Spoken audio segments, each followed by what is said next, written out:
My great lament is that we don't really do many locations anymore. There's a great deal more location in Harry Potter 1 and Harry Potter 2 than there is in 4, 5, 6 and 7. That's because in the beginning, the time we were given, we couldn't possibly build all this. The first person hired was Stuart Craig, because this world had to be created. Honestly, your first reaction is fear. I thought, oh my God, how can I possibly do this, really?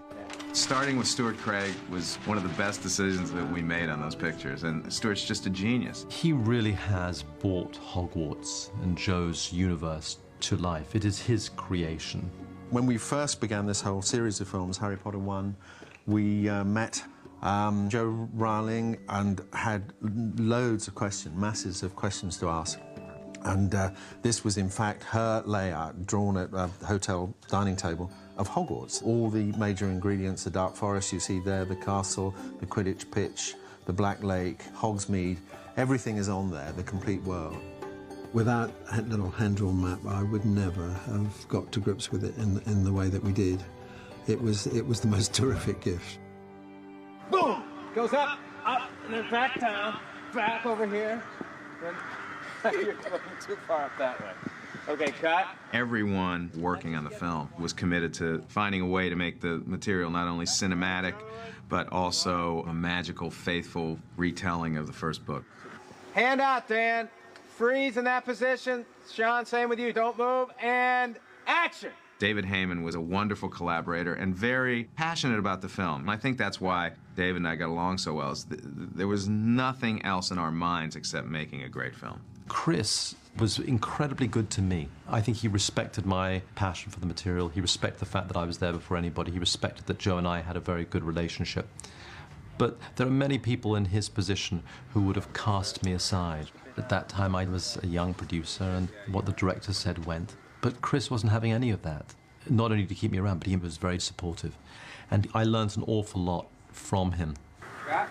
David and I had the same vision for the films, and that vision being that the first film was more of this wonderful sort of rich version of Hogwarts, this storybook world that we were creating.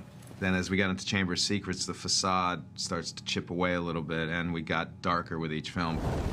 That question of what is this world, what does it look like, you always start with the novel. Because J.K. Rowling talks about the great antiquity of the world, I immediately thought, where would you go on location? What exists from that era? Well, there were bits of Oxford and bits of Cambridge, some of those colleges, and also the great Gothic European cathedrals. We were able to go to various churches and universities throughout England and create the whole world. The creating of the castle carried with it this inherent problem of mixing real locations with bits that we had designed. Given that real locations are often disappointing, they're full of bits that don't quite fit the story that you're trying to tell. So it's the blending of these two worlds, and I found that very difficult, and I think in some respects I have to say we failed. And I'm thinking specifically of the exterior of Hogwarts. When it was all put together, it didn't amount to a really successful, iconic silhouette, which is you want it to work on this kind of simple level. What has happened since then, on all the subsequent movies, we have slowly improved the silhouette of those things.